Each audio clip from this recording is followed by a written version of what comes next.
اللہ کے رسول نے ارشاد فرمایا، سب گناہوں کی سزا اللہ تعالی جس قدر چاہے قیامت تک مؤخر کر سکتا ہے، سوائے ماں باپ کی نافرمانی کہ اس کی سزا مرنے سے پہلے زندگی ہی میں دی جائے گی۔ اللہ کے رسول نے ارشاد فرمایا، والدین کی نافرمانی سے بچو، کیونکہ جنت کی خوشبو 1000 سال کی مصافحت سے بھی سونگھ لی جائے گی، لیکن والدین کا نافرمان اس جنت کی خوشبو کو بھی سونگھ نہیں سکے گا۔ حضرت عوام رضی اللہ تعالی عنہ جو ایک تابعی تھے، آپ رحمت اللہ علیہ ایک مرتبہ ایک محلے سے گزرے۔ اس محلے کے کنارے پر ایک قبرستان تھا۔ عصر کے وقت ایک قبر شق ہوئی یعنی پھٹ گئی، اور اس میں سے ایک آدمی نکلا جس کا سر گدھے جیسا اور باقی بدن انسان جیسا تھا۔ اس نے 3 آواز گدھے کی طرح نکالی، پھر قبر بند ہو گئی۔ ایک بڑھیا اس کے کنارے پر سوت کاٹ رہی تھی۔ ایک عورت نے مجھ سے کہا کہ اس بڑھیا کو دیکھ رہے ہو؟ میں نے کہا، اس کا کیا معاملہ ہے؟ کہا، یہ اس قبر والے کی ماں ہے۔ وہ شراب پیتا تھا۔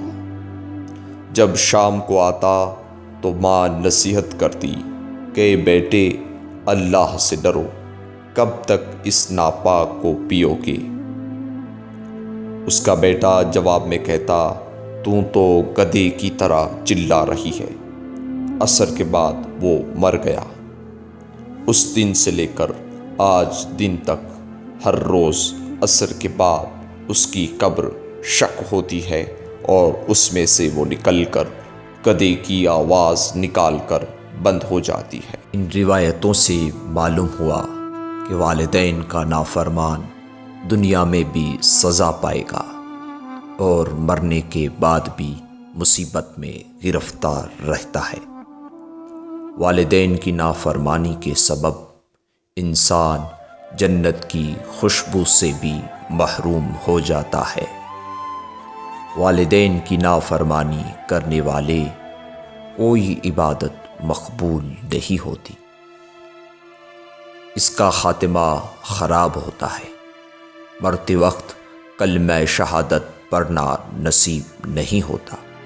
اے اللہ، ہم سب کو ہمارے والدین کی خدمت کرنے کی توفیق عطا فرما۔ حضور نے فرمایا، 3 آدمی سفر کر رہے تھے۔ راستے میں زبردست بارش ہوئی۔ انہوں نے پہاڑ کی ایک غار یعنی گفا میں پناہ لی۔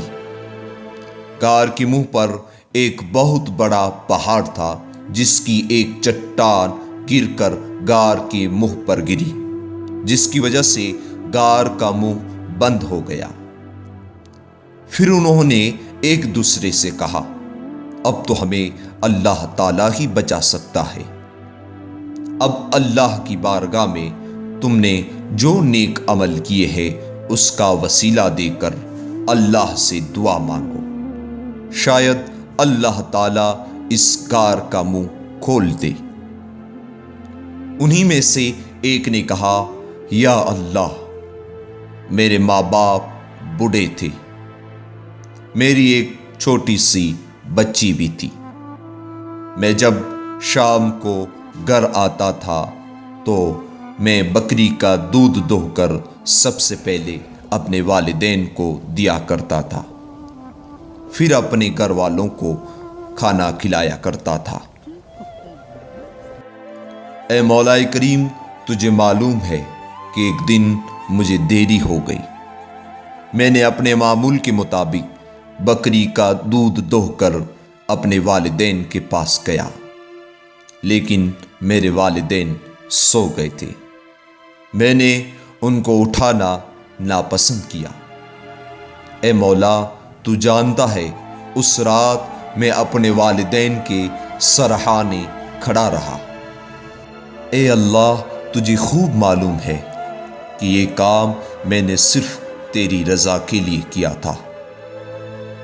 اے مولا، میرے والدین کی اس نیکی کے وسیلے سے مولا تجھ سے دعا مانگتا ہوں کہ میری مصیبت کو آسان فرما دے۔ بس اتنا کہنا تھا کہ آسمان کی طرف سے پہاڑ پھٹ گیا، اور حتیٰ کہ انہوں نے آسمان دیکھ لیا۔